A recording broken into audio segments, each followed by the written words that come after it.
우리가 매일매일 순간순간마다 항상 지나온 시간들이 은혜입니다. 우리는 지난 3년 동안 팬데믹을 지나오고 우리는 너무나도 다행히도 죽지 않고 살았습니다. 할렐루야. 백신 맞고 또 건강하게, 또 요즘도 코로나가 유행한다 그러는데 그래도 요즘 코로나는 그래도 견딜만 합니다. 그때에 비하면 심각한 것도 없고 힘든 것도 없습니다. 우리가 팬데믹 3년을 지나오면서 우리의 세상도, 우리의 신앙생활도, 우리의 교회생활도 많은 것이 바뀌었습니다.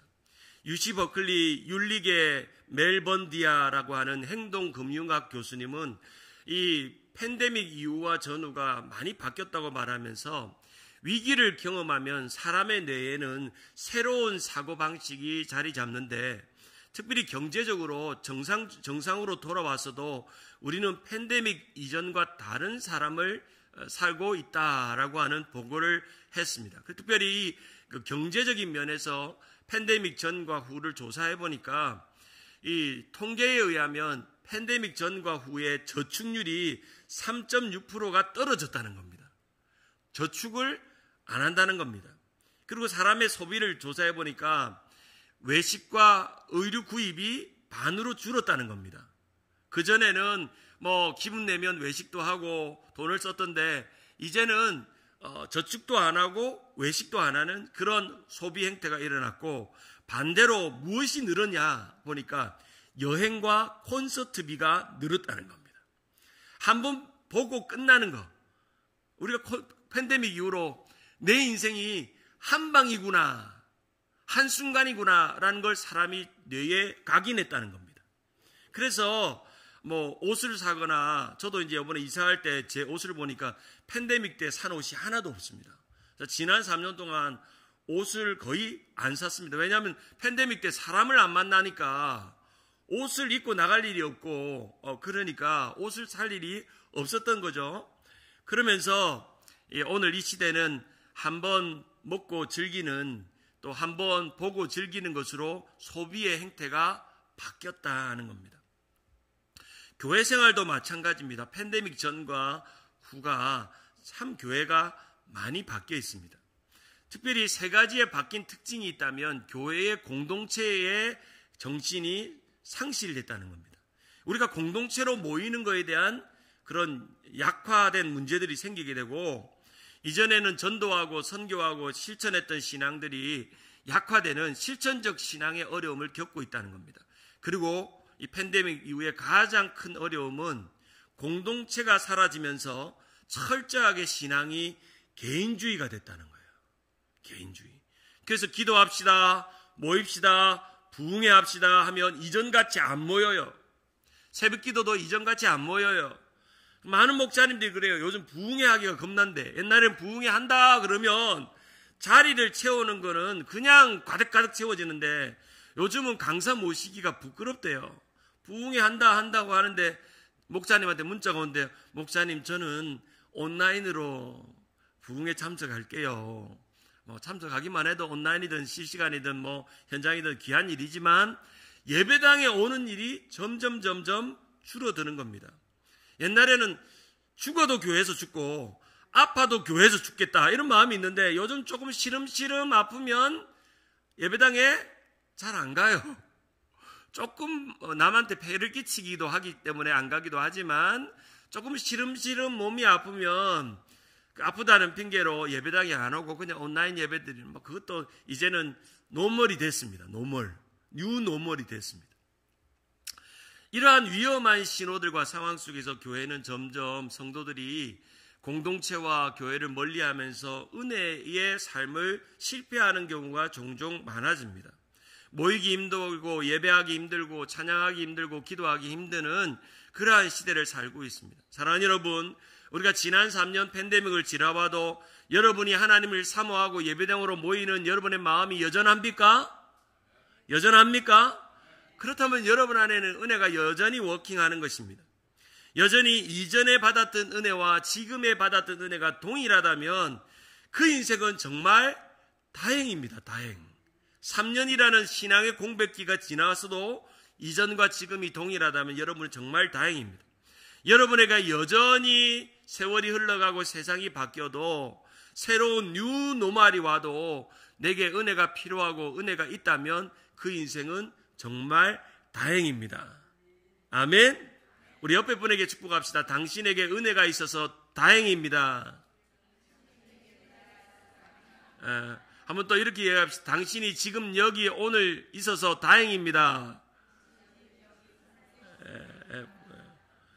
오늘 보니까 우리 집사님 찬양할 때 우리 권사님 사모님이 서로 축복하는 모습을 내가 뒤에서 봤는데 얼마나 마음이 막 좋은지 소녀같이 우리 사모님이 우리 옆에 있는 권사님을 축복하시더라고. 이렇게 공동체는 그런 것입니다. 혼자서 느끼지 못하는 사랑이 공동체 안에 있습니다. 서로 간에 은혜가 흘러가고 마주보고 축복하고 사랑하면서 그 은혜가 배가가 되는 것입니다. 그 은혜가 배가가 되는 것입니다. 우리의 세상이 바뀌어서 또 다른 뉴 노멀이 온다 할지라도 우리에게는 은혜가 필요하다는 그 변함없는 오리지널 노멀은 여전합니다. 세월이 100년, 200년, 1000년이 흘러도 예수 그리스도의 십자가의 보혈은 유효하기에 우리의 세상은 없어지고 병들고 사라져도 하나님의 은혜가 오늘도 필요하다, 지금 여기 내게 필요하다라고 하는 것은 여전히 유효합니다. 그 유효한 은혜가 오늘 가운데 있습니다. 어떤 분이 인생을 설명하기로 이렇게 표현한 걸 보았습니다. 인생은 마치 두루마리 화장지와 같아서 뒤로 갈수록 빨리 없어진다. 맞죠? 두루마리 화장처럼 뒤로 갈수록 없어진다. 하루는 길고 한 해는 짧다. 맞죠? 우리 살아가는 우리 어르신들 60대, 70대, 80대 우리 청춘들 한번 고백해 보세요. 하루는 길지만 한 해는 너무 짧죠? 벌써 10월이에요. 어쨌을까나. 벌써 10월에 한 일도 없이 또 이렇게 10월이 갔고 땡스기빙 지나고 크리스마스 하면 우리 옆에 분에게 인사합시다. 메리 크리스마스. 얼마 안 남았어요. 메리 크리스마스. 그러면 또 2026년 또 우리에게 선물 같은 또 한 해가 하나님 짜놓으면 또 그 한 해도 우리는 은혜의 날로 바꿔야 될 줄 믿습니다. 세월이 흘러가고 시간은 가고 우리는 아무것도 한 것 없어도 오늘 내가 은혜 받고 가면 잘한 일입니다. 잘된 인생입니다. 그것이 우리에게 남는 겁니다. 신앙의 생활에서 가장 큰 남는 장사는 은혜를 남기는 겁니다. 할렐루야.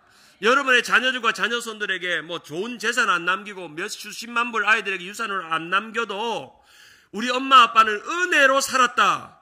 우리 엄마는 그렇게 부자도 아니었고 우리 아버지는 그렇게 떵떵거리는 사람도 아니었는데 우리 엄마 아빠는 힘들고 어려운 상황 속에서 우리를 기도로 키웠고 말씀으로 키웠고 은혜로 키웠다라고 아이들이 마지막 날 여러분 피너럴 서비스할 때 그렇게 고백할 수 있다면 그 인생은 성공입니다. 그런 인생이 돼야 돼요.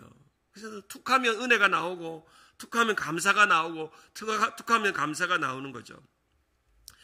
이런 말이 있습니다. 1년 후를 생각하기 힘들면 1개월 후를 생각하고 1개월 후를 생각하기 어려우면 일주일만 생각하고 일주일을 생각하기 힘들면 오늘 하루만 생각하라는 거예요. 그리고 그 하루를 은혜롭게 보낼 것만 생각하라는 거예요. 오늘 하루 아침에 여러분 이렇게 우리 윤희 집사님, 권사님 아침에 오기 힘들잖아요. 맞죠? 그래도 이렇게 온 게 은혜예요. 할렐루야. 아침에 깨어나가지고 목사님 오늘 너무 좀 예배 시간이 좀 늦으면 여유 있게 올 건데 10분 돼도 오면 은혜가 있어요. 할렐루야. 이제 교인들 이름을 알기 시작합니다. 제가. 그러니까 은혜가 있는 거예요. 힘들지만 피곤하지만 피곤한 몸을 이끌고 예배당에 나왔으니까 얼마나 또 하나 남는 게 있어요. 은혜가 남는 것입니다. 나는 오늘 은혜가 필요해서 은혜를 갈구하고 나왔더니 하나님께서 오늘도 이 주님 세운 교회 예배당에 와서 은혜를 주셨고 말씀을 듣는 이 30분 40분 시간을 통해서 은혜를 주셨다는 것입니다. 내가 지금까지 지내온 것은 주의 은혜라. 내가 하나님의 자녀된 것도 주의 은혜라. 내가 이 자리에 있는 것도 주의 은혜라. 그것만 깨달으면 그 인생은 다 형통입니다. 지금까지 여기까지 오늘까지 누구 도움받고 살았는지 생각해 보세요. 내 힘, 내 도움입니까? 내 남편입니까? 내 지식입니까? 내가 조금 잘하는 영어입니까? 아니면 내가 학벌이 좋은 학벌입니까? 생각해 보면 주님 도움받아 여기까지 왔습니다. 주님 도움받아 내가 이렇게 먹고 살았고 자식 새끼들 잘 키우고 우리 부부가 누울 수 있는 방한칸 있고 오늘도 거라지에서 20년 된 30년 된 렉서스지만 오늘도 문제없이 잘 달려서 오늘 예배당으로 왔다면 그것이 감격이고 감사합니다. 은혜의 감을 잘 잡아야 합니다. 가을에는 감을 잘 따야 되듯이 은혜의 감을 잘 잡아야 합니다. 우리가 은혜의 감을 잘 잡으면 감격이 있습니다. 감동이 있습니다. 감사가 있습니다. 그래서 저는 이거를 감 잡는다 그래요. 감 3개를 잡는다고요. 한번 따라할까요? 감격, 감동, 감사. 은혜의 감을 잡은 사람은 날마다 예배에 대한 감격이 있습니다. 그리고 말씀에 대한 감동이 있습니다. 그리고 그 말씀과 찬양 가운데 살아가는 내가 날마다 감사합니다. 요즘 제 아내가 날마다 저하고 의식적으로 나오는 말이 감사합니다. 목사님 우리가 주님 세운 교회 만난 게 얼마나 감사해요. 목사님이 지난 한 주간 설교하고 있는 게 얼마나 감사해요. 우리 사모님이 찬양하고 있는 게 감사해요. 잘 못 부르지만 감사, 매일매일 은혜가 있으니까 감사가 나오는 거예요. 감격이 나오는 거예요. 감동이 있는 거예요. 할렐루야. 은혜가 있으면 그래 되는 겁니다. 은혜는 때와 장소를 가릴까요? 안 가릴까요? 시간과 공간을 가릴까요? 안 가릴까요? 은혜는 한번 따라할까요? 시도 때도 없이 내게 필요한 것이 주님의 은혜로다. 시도 때도 없이 내가 오늘 하루를 살아가는 동안도 필요하고 매일매일 설거지 하는데도 필요하고 우리 고등어 조림할 때도 필요하고 청국장 할 때도 필요하고 하나님은 은혜가 날마다 있는 거. 마치 우리의 영혼에 은혜의 양념을 치듯이 만나게 하는 은혜 인생을 행복하게 하는 것입니다. 날마다 내 영혼에 은혜의 양념을 치는 것입니다. 그래서 날마다 그 은혜가 우리 가운데 흘러넘치고 그 은혜의 힘으로 오늘을 견디는 겁니다. 오늘의 삶이 힘들잖아요. 팬데믹 이후에 우리가 먹기 살기가 너무 힘들어요. 모든 물가는 다 오르고 기름값도 오르고 참 이렇게 먹고 살기가 힘든 세상에 내가 살아있다는 게 주여 빨리 나를 데려가소서 하고 싶은데 그래도 주님의 은혜로 내가 살아있어 오늘도 예배당에 나오고 맛있는 또 고등어 절임 먹고 또 그렇게 오늘 하루 우리 성도들하고 예배하고 즐겁게 오늘 하루를 살아가는 겁니다. 오늘 우리가 함께 읽었던 시편 121편은 우리가 너무나도 사랑하는 시편입니다. 찬송가 383장에도 그대로 그 가사 그대로 들어있습니다. 눈을 들어 산을 보니 도움 어디서 오나 천지 지으신 주 하나님 나를 도와주시네. 나의 발이 실족지 않게 주가 깨어 지키며 택한 백성 항상 지켜 길이 보호하시네. 도우시는 하나님이 내게 그늘 되시니 낮의 해와 밤의 달이 너를 상치 않겠네. 내게 화를 주지 않고 혼을 보호하시며 너의 주님 지금부터 영영 인도하시리. 아멘. 이 시편 121편은 성전에 올라가는 노래입니다. 특별히 유대인들은 절기 때마다 성전으로 올라가야 했습니다. 어떤 곳에 살든지 간에 절기 때에 그 절기를 지키기 위해서 성전을 올라가면서 성전을 향해서 불렀던 노래가 바로 시편 121편의 노래입니다. 특별히 유대인들이 자신의 예루살렘 성전을 이방나라 바벨론에게 빼앗기고 나서 포로로 잡히고 나서 그 빼앗긴 포로의 땅에서 성전이 있는 예루살렘을 바라보며 이 노래를 슬피 울며 불렀던 노래가 바로 이 노래입니다. 내가 산을 향하여 눈을 들리라. 나의 도움이 어디서 올꼬? 나의 도움이 천지를 지으신 여호와에게서로다 라고 했던 시온 땅을 향한 그들의 소원이 그들의 꿈을 꾸며 기도했던 그들의 노래이며 빼앗긴 성전을 되찾고자 하는 그런 희망의 노래입니다. 내가 산을 향하여 눈을 들리라. I will lift up my eyes to the mountain. 내 눈을 주님의 은혜로운 산으로 향하겠다는 것입니다. 특별히 여러분이 예루살렘을 가보면 그 주변이 산지인 것을 알 수가 있습니다. 예루살렘 맞은편에는 감람산이 있고 감람산에서 좀 멀리 보이는 곳에 약 30km 정도 보이는 곳에는 헤브론 산지가 있습니다. 유대 순례객들이 이제 곳곳으로 오다가 꼭 지나가야 되는 곳이 헤브론 산지를 지나가는데 이 성전산, 그 예루살렘 성을 시온산을 바라보면서 헤브론 산지를 지나가면 그들의 마음이 어떤 마음이냐면 이제 다 왔구나 하는 마음이 생기는 겁니다. 우리 사진 한번 볼까요? 해발 95m, 우리 한국으로 말하면 설악산 높이 정도 되는 이 헤브론 땅에서부터 예루살렘이 저 멀리 맑은 날에는 보입니다. 넘겨주실까요? 이렇게 멀리 예루살렘이 보입니다. 제가 그것도 가봤습니다. 사진 한번 띄워주실래요? 제가 거기서 예루살렘을 보이면서 이 시편 121편을 노래했습니다. 내가 산을 향하여 눈을 들리라. 나의 도움이 어디서 올꼬? 나의 도움이 천지를 지으신 여호와에게서로다 하면서 이제 얼마 남지 않았다. 이게 시온산이, 저 성전산이 얼마 남지 않았다라고 보면서 순례객들이 이제 거의 다 왔구나. 이제 거의 다 왔구나. 실제로 유대인들은 시온의 은혜가 있다고 믿었습니다. 지금 현대의 유대인들도 시온의 은혜가 있다고 믿기 때문에 시온의 회복을 위해 기도하고 있고 유대인들이 예루살렘의 회복을 위해 기도합니다. 근데 너무나 또 안타깝게도 그 시온산 꼭대기에는 황금돔이 있는데 그것은 이슬람 사원이었던 알-악사 사원, 이 알-악사라는 이 아랍어의 원래의 뜻은 뭐냐면 가장 멀리 떨어진 사원이라는 뜻을 가지고 있는 황금돔이 거기에 있습니다. 그래서 유대인들이 이 이스라엘 땅을 다 회복해도 한 가지 마음에 걸리는 게 있습니다. 저 성전산 꼭대기 황금돔이 세워진 게 아니라 하나님의 성전이 시온 땅에 온전히 회복되기를 그들은 지금도 꿈꾸면서 지금도 전쟁하고 지금도 싸우고 있는 이유가 바로 그 성전산, 거기에 은혜가 있다고 그들은 믿기 때문에 그렇게 지금 전쟁을 하고 있는 거 아니겠습니까? 그 성전산에 그들의 그런 성전을 세우고자 하는 그런 꿈을 가지고 그렇게 기도하는 것입니다. 저 멀리 배는 나의 시온성, 오 거룩한 아버지 집이라고 부르는 찬송처럼 그들은 그 시온 땅을 바라보며 고백합니다. 근데 분명한 것은 하나님의 성전이 지리적으로는 예루살렘 그 성전산에 있지만 그러나 그 하나님의 성전이 거기에만 있지도 않습니다. 지리적이고 물리적인 장소는 그곳이지만 그러나 분명한 것은 그 하나님의 성산은 오늘 지금 토렌스 이 자리, 이곳, 여기 주님 세운 교회에 있고 그 은혜를 사모하는 여러분의 마음의 성전에 있는 줄 믿으시기 바랍니다. 여러분의 마음이 시온의 성전이고 오늘 이 미국 땅 토렌스에 있는 90번하고 405가 만나는 지점 기가 막힌 자리에 있는 우리 주님 세운 교회에 있는 이 자리가 성전이고 시온입니다. 장차 우리는 마지막 날에 그곳으로 가서 예배할 날이 올 것입니다. 그걸 우리는 유대인의 회복이요, 이스라엘의 회복이요, 이스라엘 선교라고 말하지만 그러나 오늘 우리가 이 자리에서 은혜를 받지 못하면 그곳에 가봐야 소용이 없습니다.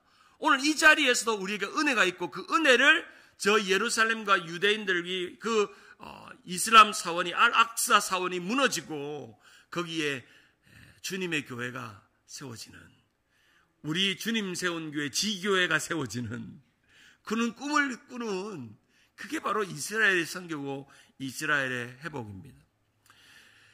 이 유대의 순례객들 시온산, 헤브론산, 예루살렘을 향하고 있던 그들에게는 한 가지의 질문이 있었습니다. 나의 도움은 어디에서 오는가? 실제로 그들이 예루살렘을 지키기 위했을 때는 믿었습니다. 예루살렘 안에 은혜가 있다고 믿었습니다. 그런데 그 땅을 빼앗겼습니다. 바벨론으로 포로 잡혀갔습니다. 그 땅을 바라보았습니다. 주님, 이제는 예루살렘에서 수천 킬로 멀어져 있는 내가, 내 은혜는 어디에서 옵니까? 내 도움은 어디에서 옵니까? 라고 하나님 앞에 묻고 질문하고 있는 것입니다. 유대인들은 예루살렘 성산을 성산이라고 거기에서 도움이 온다고 믿었습니다. 시편 125편 2절에 보면 산들이 예루살렘을 두름같이 여호와께서 그 백성을 지금부터 영원까지 두르신다. 실제로 이 예루살렘 성을 감람산과 헤브론산이 이렇게 두르는 것처럼 하나님, 우리의 삶도 그렇게 하나님의 성산들이 나를 두르기 원합니다. 시편 87편 1절에 보면 그의 터전이 성산에 있으며 87편 2절에 보면 여호와께서 야곱의 모든 거처보다 시온의 문을 사랑한다 라고 말씀하고 있는 성경처럼 주님, 지금 내가 저 시온산에 가고 있지 않는데, 거기에 머물러 있지 않는데 나의 도움은 어디서 옵니까? 나의 은혜는 저 성산에 가지 못하고 있는데 어디에서 옵니까? 라고 묻고 있는 것입니다. 사랑하는 여러분, 여러분의 은혜는 어디에서 옵니까? 어디에서 옵니까? 여호와께, 여호와께, 주님께로 그 은혜가 나오는 것입니다. 우리는 한순간도 내 마음의 성전에서, 그리고 물리적으로 우리 교회, 주님 세운 교회, 토렌스 주님 세운 교회에 모이면서, 그리고 마지막 날에 우리는 예루살렘으로 다 이스라엘 유대인들과 이방인들과 한 가지로 다 모여서 그 성에서 진짜 은혜가 무엇인지를 다시금 고백하면서 각자의 삶의 성전에서 살았던 그 은혜를 모아서 그 땅에서 은혜를 찬송할 날을, 그 마지막 날을, 마라나타, 주님 오시옵소서, 주님 오시옵소서, 땅끝에서 주님을 보리라. 할렐루야. 그 예루살렘 땅에서 그날을 보는 그런 삶을 살아가는 것입니다. 마지막 날에는 그 일이 일어날 것입니다. 근데 중요한 건 지금 오늘 이 자리에서 나의 도움은 누구냐고 물을 때 우리는 그 고백을 할 수 있어야 합니다. 우리의 삶에 순간순간 불평과 원망과 두려움이 올 때마다 우리는 은혜에서 벗어납니다. 은혜에서 경로를 이탈합니다. 불평에 빨간불이 켜집니다. 염려에 노란불이 깜빡깜빡거립니다. 그러면 그것을 어떻게 바꿔야 되냐면 감사의 파란불로 바꿔야 합니다. 그리고 은혜의 초록불로 바꿔야 합니다. 믿습니까? 불평과 염려가 점점 올 때마다 내 안에 은혜가 자꾸 사라집니다. 은혜가 조금씩 사라집니다. 시편 77편 7절과 8절과 9절을 같이 한번 읽어볼까요? 시작. 주께서 영원히 버리실까? 다시는 은혜를 베풀지 아니하실까? 주의 인자하심은 영원히 끝났는가? 그의 약속하심도 영구히 패하였는가? 하나님이 그가 베푸실 은혜를 잊었는가? 노하심으로 그가 베푸실 은혜를 그치셨는가 하였느니라. 우리가 중간중간에 염려할 때마다 하나님을 바라보았는데 하나님께서 은혜를 그쳤는가? 하나님께서 우리에게 도와주지 않는가? 날마다 의심할 때마다, 그 생각이 들 때마다 점점 우리는 하나님의 은혜에서 멀어집니다. 심심할 때마다 오는 세 가지가 있댔죠. 근심, 낙심, 의심이죠. 이 의심은요, 믿음의 반대말입니다. 어떤 학자는 말해요. 의심이 뭐냐? 하나님의 얼굴에 주먹질하는 거다.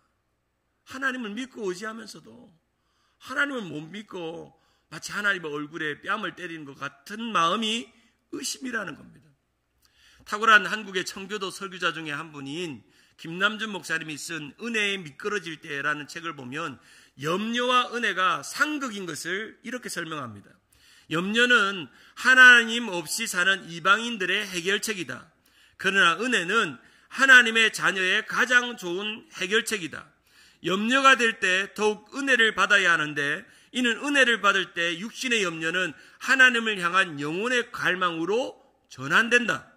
은혜에 미끄러질 때를 조심하라. 무엇이 나를 은혜에 미끄러지게 하는지를 날마다 생각하라. 오늘 은혜의 자리로 나아가는데도 자꾸 은혜에 미끄러지는 거예요. 넘어지는 거예요. 우리 어르신들은 넘어지는 건 너무 조심해야 되잖아요. 그래서 제가 항상 우리 어머님에게, 어머님 화장실 갈 때 꼭 뭘 붙들으라고. 꼭 붙들어. 사랑하는 여러분, 절대 이제는 옛날 같이 이렇게 짱짱하게 걸어가지 말고, 그러다가 큰 넘어지면요, 허리뼈 받치면, 여러분, 우리 자매님들, 우리 어머님들은 골다공증 다 있잖아요. 뼈가 으스러지면 이제 운전도 못하고 교회도 못 와요. 그러니까 일단 탁 눈을 뜨고 화장실에 캄캄하더라도 불을 탁 켜고, 그리고 뭐라도 붙잡으려고 생각했어야 돼요. 뭐라도 붙잡아야 돼. 아니면 자고 있는 신랑 손이라도 붙잡아야 돼. 붙잡으면 안 넘어져요. 근데 넘어질 때 보면요, 항상 옛날 기분으로 막 벌떡벌떡 일어나다가 이렇게 넘어지는 거죠. 우리가 은혜에서 미끄러지지 않으려면 끝까지 은혜를 붙잡아야 돼요. 뭐라도 붙잡아요. 삶이 염려가 옵니까? 두려움이 옵니까? 오늘 두렵습니까? 내가 내 인생이 어떻게 될지 모르겠습니까? 나이가 1살, 2살 갈수록 겁이 납니까? 겁이 나죠. 우리 어머님이 겁이 난대요. 한 해 한 해 나이가 들어가고 이제 예전 같지 않고 걸어다니기가 힘들고 점점 약해지는 겁이 난데, 겁이 나면 날수록 은혜를 붙드세요. 하나님 그 은혜가 여러분을 붙잡습니다. 그 은혜가 여러분을 지킵니다. 우리가 요즘 코로나가 일어나도 코로나가 겁납니까? 안 겁납니까? 왜 그렇죠? 백신이 개발됐잖아요. 백신이. 그래서 요즘 백신을 잘 안 맞아요. 그렇잖아요. 이미 우리에게 그 면역력이 생긴 거잖아요. 저도 주님 세운 교회 오기 전에 한 2달 전에 코로나를 심하게 한번 알았습니다. 그런데 처음 알았을 때보다 훨씬 마일드하게 지나갔어요. 코로나인지도 몰랐어요. 그 집안에서 다 생활했어요. 근데 여보 갑자기 목이 따끔따끔하다 해가지고 뭐 말을 많이 해서 그런가 했더니 코로나 검사해보니까 2줄이 나오는 거예요. 그래도 아이들하고 밥 먹고 지냈어요. 근데 아무도 안 걸렸어. 옛날 같으면요, 제가 한번 코로나 걸리면 난리가 나요. 아빠 2층에서 내려오지 말라고, 얼씬도 하지 말라고, 내려오지 말라고 막 그렇게 격리하고 했는데, 지금요 우리가 이렇게 지낼 수 있는 건 정말 백신이 개발된 게 하나님의 은혜입니다. 이때까지 역사 중에 제일 빠르게 개발된 백신이요, 코로나 백신이에요. 이렇게 백신이 빨리 개발된 적이 없어요. 그만큼 상황이 심각했던 거죠. 그래서 코로나 걸리는 확률이 적고 걸려도 위험하지 않은 이유는 백신이 개발된 거예요. 여러분, 우리에게도 매주일마다 매일 새벽마다 은혜의 백신을 맞으면요, 염려에 안 걸려요. 염려 때문에 심하게 앓지 않아요. 두려움이 없어져요. 걱정이 없어져요. 주님께 다 맡기고 나의 도움이 어디서 오냐 물어보면 주님이 내 도움이라고. 나 주님 앞에 다 맡긴다. 우리 자식 새끼들 다 맡긴다. 내 비즈니스 다 맡긴다. 내 건강도 주님 다 맡아주세요. 그렇게 기도하고 살면요, 그것이 은혜의 백신이 돼서 오늘을 살게 합니다. 은혜의 백신을 다 맞은 사람은 이 3가지를 고백하게 돼요. 첫째로, 오직 우리의 인생의 은혜는 하나님으로부터 온다. 두 번째로, 오직 우리의 인생을 도우실 분은 하나님뿐이다. 세 번째로, 오직 우리의 인생을 지켜줄 분은 하나님밖에 없다. 한번 따라할까요? 하나님으로부터, 하나님뿐으로, 하나님밖에 없다는 거예요. 아무리 내가 내 인생을 살아가도 내 인생을 도와줄 분은 우리 하나님밖에 없다. 그래서 얼마나 감사해요. 내가 하나님 믿어진 게 얼마나 감사해요. 믿지 않는 사람들이 전도할 때마다 어떻게 예수님을 믿냐고, 어떻게 하나님을 믿냐고 설명할 때 우리는 설명하기가 너무 힘들잖아요. 믿음이라는 게 너무 신비로운 거라서 말로 논리적으로 설명할 수 없어요. 내가 받은 은혜를 간증할 뿐이에요. 내가 이렇게 예수 안 믿고 이민 왔는데, 왔다가 어떻게 교회 갔다가 부인이 열심히 예배당 가고 따라가다가 나는 주차장에만 와이프 데려다 주고 있다가 어느 순간에 설교 듣다가 감동이 일어나고 예배당에 와서 집사가 되고 권사가 되고 장로가 되는 그런 사람이 됐다는 이야기를 제가 들을 때마다 오늘 지금 여기 예수 믿은 게 은혜입니다. 오늘 이 말씀이 하나하나 싫은 마음이 안 들고 불편한 마음이 안 들고 그게 다 받아지면 은혜입니다. 우리 주님 세운 교회의 가장 강력한 점이 뭐냐면 은혜를 은혜로 받는 겁니다. 오해 없이 받는 거예요. 그 마음이 너무너무 아름답고 사랑스러워요. 은혜를 은혜인 줄 알고 이렇게 쫙 흡수하는 마음이 얼마나 감사한지. 그러나 우리의 사는 세상은 은혜롭지가 않아요. 참 위험하기도 하고 두렵습니다. 외롭기도 하고 고달픕니다. 우리가 이 세상에 태어난 순간부터 우리의 인생은 결코 쉬웠던 적이 단 한순간도 있어요? 없어요? 없어요. 여러분, 우리가 지금 불황이라고 그러죠. 불황이라고 그러잖아요. 근데 여러분 생각해보면 호황이었던 적이 별로 없어요. 매년 불황이에요. 옛날에도 불황이었고 5년 전에도 불황이었고 불황이었어요. 그게 정도가 좀 더 심해질 뿐이고 우리가 체감하는 정도가 더 높을 뿐이지, 이 세상살이는요 넉넉하지 않습니다. 힘듭니다. 먹고 살기가 힘든 세상을 살고 있습니다. 그런 세상 속에서 은혜가 있으면 참 다행입니다. 하나님 믿어진 게 다행입니다. 내가 믿고 싶어서 믿어진 게 아니고 믿어지게 하신 것이 은혜입니다. 믿어져서 이 말씀이 고백되어지고 찬송할 수 있는 게 주님의 은혜라는 것을 우리 날마다 고백하며 사는 것이죠. A.W. 토우저라는 분이 은혜를 이렇게 말합니다. 은혜는 아무 자격도 없는 이들에게 축복을 베푸시는 하나님의 선하심이다. 은혜는 하나님의 관대한 호의이다. 존 바비어 목사님은 은혜를 이렇게 말합니다. 하나님을 기쁘시게 하려는 사람에게 가장 필요한 것은 은혜이다. 은혜 안에 답이 있다. 우리가 은혜에 참여하느냐 그렇지 못하느냐의 여부를 결정짓는 요인은 믿음이다. 믿음으로 은혜에 접속하라. 믿음으로 은혜에 접속하라. 여러분의 그 좋은 믿음, 아름다운 믿음, 순전한 믿음, 믿는 대로 될지어다라고 믿을 때 아멘하는 그 믿음, 정말 순전하게 주님 앞에 나아가는 그 믿음으로 날마다 은혜에 접속을 하는 거예요. 클릭을 하는 거예요. 우리가 핸드폰에 카카오를 탁 열면 대화방이 창 열리듯이 우리는 하나님의 대화방이 창 열리는 거예요. 하나님, 내가 접속해요. 나의 도움이 어디서 와요? 라고 물으니까 그 답은 하나님이 카톡으로 뭐라고 하냐? 까톡 오는 거예요. 카톡도 아니고 가톡. 하나님의 가톡이 와요. 가톡이 와요. 오면 뭐라고 오냐면 내가 여기 있잖아. 그렇게 와요. 그러면 하나님 사랑해요. 답을 해요. 그럼 하나님 밑에 와요. Me too. 이렇게 와요. 날마다 그 내 영혼이 하나님과 카톡이 아니라 가톡을 해. 가톡. 날마다 하나님, 내 도움이 어디서 와요? 오늘 너무 힘들어요. 육신이 너무 약해요. 질병 때문에 힘들어요. 삶에 고난이 있어요. 생업이 너무 고달파요. 먹고 살기가 힘들어요. 매일매일 빌페이 하기가 힘들어요. 하나님, 나의 도움이 어디서 와요? 내가 여기 있잖아. 네가 지금 주님의 도움 받고 살았잖아. 그렇군요, 주님. 아멘, 할렐루야 하니까 주님이 너를 축복한다 이렇게 하시는 그 가톡, 하나님의 가톡을 경험하는 것입니다. 로마서 1장 7절에 보면 바울이 성도들에게 이렇게 말합니다. 로마에서 하나님의 사랑을 입고 성도로 부름받은 모든 자에게 하나님 우리 아버지와 주 예수 그리스도로부터 은혜와 평강이 있을지어다 고백합니다. 고린도전서 15장 10절에 보면 그러나 내가 나된 것은 하나님의 은혜로 된 것이니 내게 주신 그 은혜가 헛되지 아니하며, 우리 같이 읽습니다. 시작.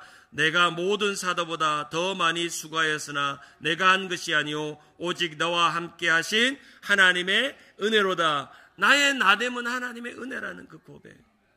내가 지금 여기 지금 오늘 있는 나는 신용환이 아니라 은혜라는 겁니다. 저는 우리 박 목사님 후임으로 와서 매 주일마다 이렇게 목사님께서 설교 기회를 많이 주셔가지고 이렇게 짧은 시간의 말씀으로 여러분과 교제할 수 있는 게 너무너무 제게 은혜예요. 예. 저라고 왜 힘든 일이 없었겠어요? 저라고 왜 염려가 없었겠어요? 저라고 왜 두려운 일이 없겠어요? 겉은 멀쩡해서 좋아 보이죠. 참 저도 힘들고 어려운 일이 참 많았어요. 우리 준재 문제는 10분의 1도 아니에요. 제가 겪었던 수많은 일들 속에, 많은 일들 속에 돌아보면 그때마다 은혜가 있었어요. 제가 담임 목회 6년 하다가 그 내려놓는 건 참 쉬운 일은 아니었어요. 좋은 교회였고 좋은 성도님도 많이 계셨고 또 목회를 제법 잘 하고 있었어요. 근데 하나님이 멈추게 하셨어요. 어떤 이유 때문도 아니고 하나님 멈추게 하셨어요. 그 2년 동안 광야의 시간을 보내게 하셨어요. 근데요, 지금 돌아보면요, 하나도 힘들지 않았어요.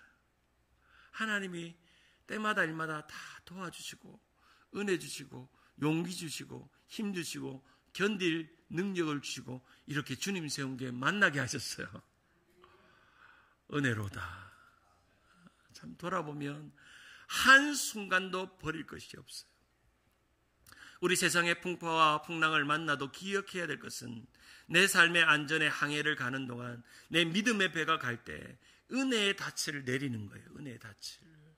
영어로 표현하면 anchored in grace. 은혜의 닻을 내리는 거예요. 우리 화면 한번 보여주실까요? 은혜의 닻을 내리는 거예요. 은혜의 닻을 깊이 내리면 풍랑이 와도 문제가 생겨도 흔들리지 않아요. 지난번에 말씀드린 것처럼 be strong in grace.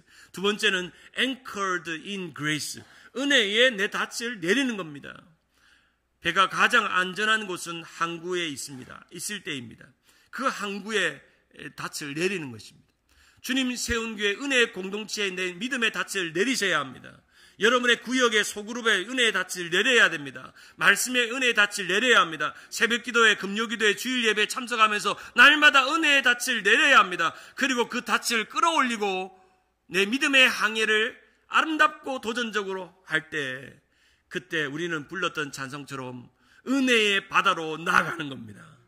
할렐루야. 자 곧 가거라 이제 곧 가거라 하는 그 선원들의 노래처럼 은혜의 바다로, 세상의 풍파가 온다 할지라도 날마다 은혜의 바다로 나아가는 것입니다. 세상의 믿음의 사람들 중에 가장 힘든 사람은 표류하는 사람입니다. 떠내려가는 사람들이에요. 떠내려가는 사람. 며칠 전에 볼티모어 공항에서 큰 배가 고장이 나가지고 떠내려가다가 다리를 쾅 맞았어요. 최근에는 부산에서 어떤 한 어선이 이 동력을 잃어버려가지고 떠내려가다가 영도다리를 떠내려봤어요. 우리 김명선 장로님이 그렇게 추억에 있는 영도다리를 들이받아 버렸어요. 그런 일들이 일어나는 거예요.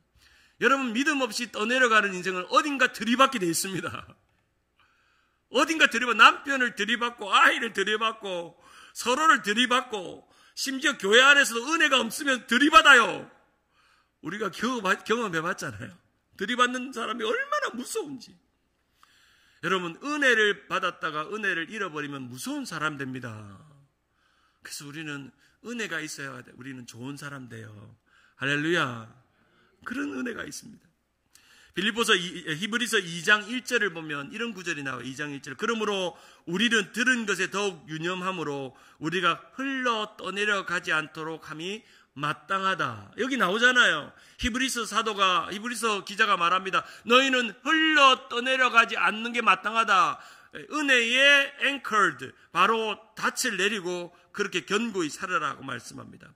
히브리서 6장 19절을 보면 우리가 이 소망을 가지고 있는 것은 영혼의 닷 같아서 튼튼하고 견고하며 휘장 안에 들어가나니. 시편 107편 30절 같이 한번 읽어볼까요? 시편 107편 30절 시작. 그들이 평온함으로 말미암아 기뻐하는 중에 여호와께서 그들이 바라는 항구로 인도하시는도다. 아멘. 여러분, 우리가 교회 안에만 있으면 참 은혜로운데 세상 밖으로 나가면 참 그 은혜가 지켜지기가 쉽지가 않죠. 엄마가 금요기도에 나오고 새벽기도 나올 때는 참 은혜로운데 이 애들 뒷바라지하고 집안일 할 때 보면 성깔이 나오고 기질이 나오고 뭐 짜증이 생기고 불편함이 생기잖아요. 그런데 이런 말이 있어요. 항구에 머물러 있는 배는 가장 안전하지만 그러나 그 배의 존재는 그것이 아니다. 정 밖에 있는 배는 배가 아니다 하는 말처럼 우리는 은혜의 바다로 나아가야 합니다. 세상의 풍파와 세상의 파고가 높아져도 우리는 은혜의 닻을 내릴 줄 아는 사람이기 때문에 우리는 은혜의 바다로 나아가서 믿음의 여정을, 신앙의 여정을, 신앙의 항해를 해야 될 줄 믿습니다. 우리 박 목사님이 우리 교회는 항공모함이라고 그랬어요. 믿습니까? 7,300의 꿈을 이루는 항공모함이에요. 주님 세운 교회 배 번호는 7,300입니다. 그래서 교회는 유람선 크루즈가 아니에요, 여러분. 여러분, 저도 크루즈를 한 3번 간 적이 있는데요. 크루즈 가니까 온갖 먹을 게 너무너무 많더라고. 교회가 크루즈가 돼서는 안 되겠다는 생각이 들더라고요. 교회는 항공모함이고 전함입니다. 믿습니까? 전 선교사를 보내고 열방으로 믿음의 사람들을 보내고 정말 영적인 전쟁을 위해서 전사들을 보내는 그런 항공모함입니다. 그래서 우리 주님 세운 교회의 배 이름은 복음전함입니다. 복음전함. 이중적인 의미, 복음을 전한다는 의미기도 있고 복음을 전함, 배라는 의미도 있다는 거죠. 여러분의 은혜를 나누고 흘려보내는 것만큼 복된 인생은 없습니다. 우리의 가장 은혜로운 예수 그리스도를 붙잡읍시다. 예수님께서 내 인생의 키를 붙들고 있으면 나는 예수님이 은혜의 닻을 내려라 그러면 내리면 됩니다. 은혜의 닻을 올려라, 이제 은혜의 항해가 시작되었다 하면 힘차게 세상을 밖으로 나아갈 줄 믿습니다. 오늘 예배당이 끝나고 나면 여러분은 이제 은혜의 닻을 다 올리고 은혜의 바다의 향해로 가정을 향해서, 직장을 향해서, 세상의 일상을 향해서 쫙 나갔다가 다시금 또 돌아와서 예배당에 와서 은혜의 닻을 쫙 내리고 또 그 은혜를 충전해서 예배당에 또 믿음으로 살아갈 줄 믿습니다. 시골에 어떤 한 형제가 살았는데 이분이 너무나도 몸이 약했습니다.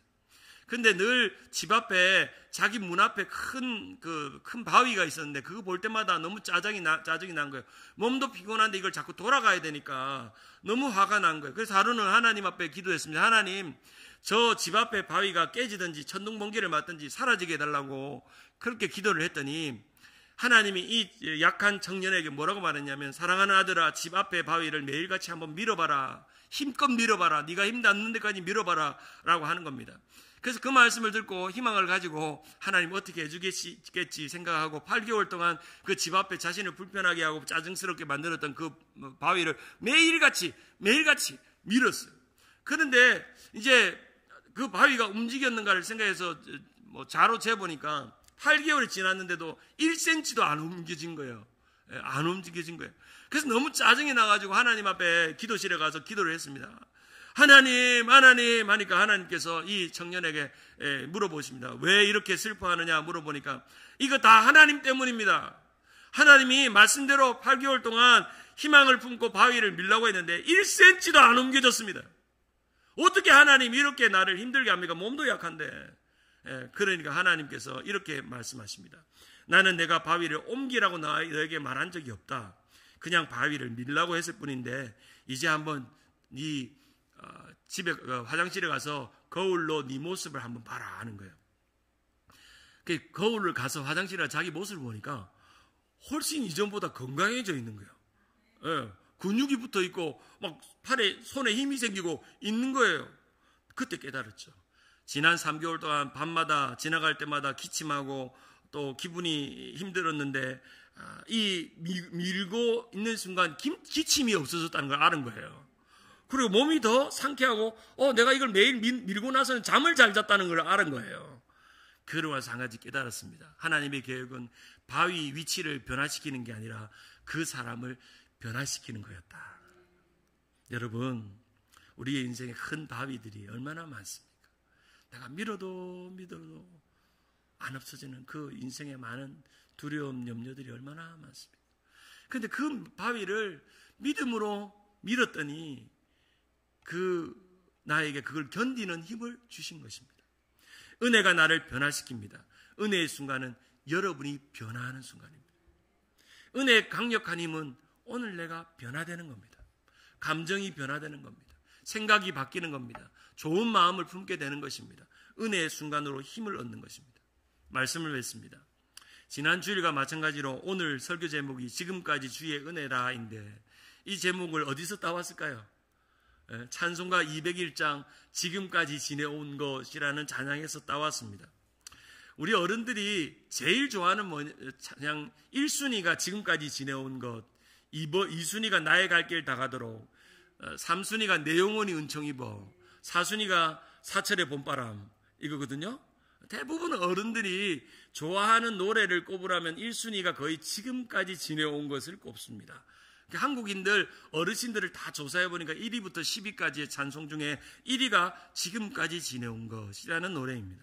실제로 이 노래는 그 일본 사람이었던 사사오 데스사부라는 분이 지었습니다.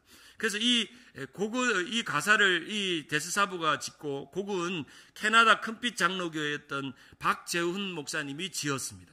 그래서 이 작사를 지었던 이 노래를 지었던 사사오 데스사부라는 사람은 원래 예수 믿는 사람이 아니었습니다. 불신자였습니다. 처음 대학을 졸업하고 비즈니스를 전공했기 때문에 자신은 미국의 샌프란시스코로 이민 가서 어린 나이 20살에 이민 가서 그곳에서 사업을 하기로 마음먹고 정말 호롤단신으로 배를 타고 태평양을 건너서 샌프란시스코에 내렸다가 우연히 소개받은 어떤 집에 하숙을 하게 됐는데 그 집이 마침 미국 목사님의 집인 거예요. 그래가지고 그 형제가 이제 그 하숙을 하고 있으니까 이 목사님이 이 형제를 전도하고 싶은 마음이 들었던 거죠. 그래서 매일 형제를 보다가 빵도 갖다 주고 또 치킨 스프도 갖다 주고 맛있는 걸 자꾸 갖다 주고 있다가 하루는 이 형제랑 디너를 초대를 해가지고 만날 때 이 형제에게 이렇게 말했습니다. 우리 사사오 형제님, 당신을 보니까 미국에서 꼭 성공할 것 같습니다. 근데 그 야망보다 더 큰 성공이 당신에게 있는 거 아십니까? 라고 하니까 깜짝 놀라는 거예요. 성공만 바라보고 아메리칸 드림으로 왔는데 더 큰 성공이 있다 그러니까 이 세상의 성공은 아무것도 아닙니다. 예수 믿고 구원받는 것만이 참다운 성공입니다. 그러니까 이 친구가 너무 충격을 받은 거예요. 예수 믿고 구원받는 거. 그리고 7개월이 지나는 동안 어느 순간 자신의 삶에 고단한 실패를 경험하고 어려움을 겪다가 마음에 예수님을 믿어야 되겠다는 생각이 들고 그 은혜를 체험하게 됩니다. 그때 나이가 거의 26살 때였습니다. 그러고 나서 인생이 그 은혜가 자신을 180도, 360도로 변화시켰습니다. 그리고 나서 자신은 인생에 돈을 많이 벌어서 성공할 꿈을 다 접어버리고 복음을 들고 자신의 민족 일본 땅으로 가서 복음을 전하기로 마음먹고 영국의 벅스턴 선교사와 함께 복음을 전하러 일본으로 갑니다. 그리고 그의 나이 46세의 젊은 생애의 생을 마칩니다. 우리는 지금까지 지내온 건 한 70, 80된 분이 지은 노래라고 생각하지만 46세의 젊은 청년이 지은 노래입니다. 20년 동안, 25년 동안 예수 믿고 살아온 자신의 삶을 돌아보면서 가사를 짓습니다. 지금까지 지내온 것 주의 크신 은혜라. 한이 없는 주의 사랑 어찌 이루 말하랴. 자나깨나 주의 손이 항상 살펴주시고 모든 일을 주 안에서 형통케 하시네. 그 고백을 자신의 고백으로 삼으면서 지금까지 지내온 것이 주님의 은혜라고 했던 그 젊은 46세의 일본 청년입니다. 최근에 일본의 102대 총리로 세워진 이시바 세게루라는 분이 4대째 기독교 집안입니다. 일본은 살아났습니다. 이제 기독교 집안에 일본 총리가 나왔습니다. 실제로 이분은 일본은 1%도 안 되는 기독교 신앙인 중에서 그 중에 정말 희귀하게 드문 기독교인의 집안 중에 한 사람이 고난과 핍박 속에서 기독교의 신앙을 지켰던 것입니다. 이분이에게 기대하는 것은 우리 한국과 일본의 좋은 관계가 회복되고 일본이 사죄하고 용서를 구하는 일을 이분은 옛날부터 했던 겁니다. 기독교의 신앙이 자기를 변화시키니까 극우 정치가 아니라 발로 바른 정치를 하는 겁니다. 그런 의미에서 우리 대통령 선거, 대통령을 잘 뽑아야 합니다.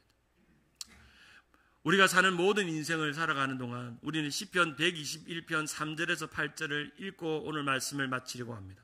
우리 같이 한번 읽어볼까요? 시작. 여호와께서 너를 실족하지 아니하게 하시며 너를 지키시는 이가 졸지 아니하시리로다. 이스라엘을 지키시는 이는 졸지도 아니하시고 주무시지도 아니하시리로다. 여호와는 너를 지키시는 이시라. 여호와께서 내 오른쪽에 내 그늘이 되시나니 낮의 해가 너를 상하게 하지 아니하며 밤의 달도 너를 해하지 아니하리로다. 여호와께서 너를 지켜 모든 환난을 면하게 하시며 또 내 영혼을 지키시리로다. 여호와께서 너의 출입을 지금부터 영원까지 지키시리로다. 할렐루야. 믿습니까? 이 말씀이 여러분의 도움이 될 줄 믿습니다. 이 말씀이 여러분에게 은혜가 될 줄 믿습니다. 지금까지 지내온 것이 주님의 은혜로다 고백할 수 있는 인생만큼 복되고 아름다운 인생이 없는 줄 믿습니다. 날마다 그 은혜를 만끽하고 고백하는 우리 주님 세운 교회 성도들, 그리고 온라인으로 함께 하시는 모든 성도님 되기를 주님의 이름으로 축원합니다.